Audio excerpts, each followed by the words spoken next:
What's popping? 5 in the morning. Just wanted to weigh in on a topic. I get asked a lot of questions all the time. Paddy, is Constitution Hill finished? And it's a very common question I keep getting. But the reality is I just want to start this conversation by saying I'm in the New Lines camp this year, right? I'm going to stick with the New Line, the 2 mile division. He was lucky for us last year. He was our only bet in Cheltenham on the Wednesday. He won. I think he beat 2 decent horses in winning Final Demand and Elliott horse. And also that race had some nice horses in it from the UK as well. But to go back to Constitution Hill, I genuinely believe he's far from finished. I think he has a really good chance this year of running some solid races. I do know one thing. If he lines up in the fighting fifth, he'll be the horse to beat. Guaranteed. He'll be ready to go. He's won the race, been electric there twice. Now, I will back the New Line against him because I just have this thing with the New Line. I'm going to row in with him until he gets exposed or goes on to be a champion. So what I mean by that is until it tells me otherwise. I believe he's a very good horse, the New Line. But I also know that Constitution Hill sets a serious standard when he shows up.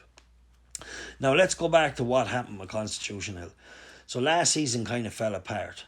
But you have to be realistic. He absolutely torched Lossiemouth. He then falls in a champion hurdle. Or he then was impressive in another race where he kicked the hurdle out of the ground at the last. Whatever. He then fell in a champion hurdle, right? When arguably he would have won it. For me, he would have won it. Just the way it worked out, the horse was travelling well at the time. And then he fell in Aintree when travelling extremely well behind Lossiemouth. Now, why did Constitution Hill fall? For me, it's very simple. Now, if you haven't ridden horses, I don't want your opinion on why he fell. If you haven't ridden over jumps or if you haven't ridden show jumping, eventing, whatever. But Constitution Hill fell from lack of decisiveness from the rider. Just pretty much from not picking the spot the horse needed to jump from. So in Cheltenham, Nico's just sitting on the horse, sitting on him, and just coming to the hurdle with no stride and not taking him back off it or riding him forward to jump it, just letting the horse decide his own fate, and the horse took off and landed straight into the middle of the hurdle.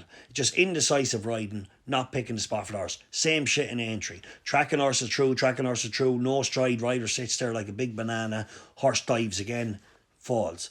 Then he goes to Punchestown, draw a line through that. After coming off 2 bad falls, Cheltenham and Aintree, madness to even go to Punchestown.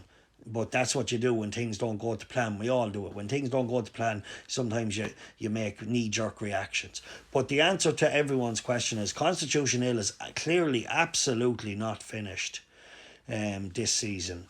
And definitely will be a live runner in the races. And I do genuinely believe he will add value to the fighting fifth and be the horse to beat and give it a good rattle. But I will back the New Line against him. Just my gut feeling is the New Line could be, real deal. And if he tells me otherwise, that he's not. But I think whatever wins the fighting fifth will have a serious ding-dong with Constitution Hill. And the Christmas hurdle, he'll be absolutely a live contender. But anyway, to finish it off, Constitution Hill can definitely run some big races this year. Like I said, I don't fancy him for the champion hurdle like that at this stage. But I am thinking he will, whatever beats him in the fighting fifth will have a race. I guarantee you that. Best of luck.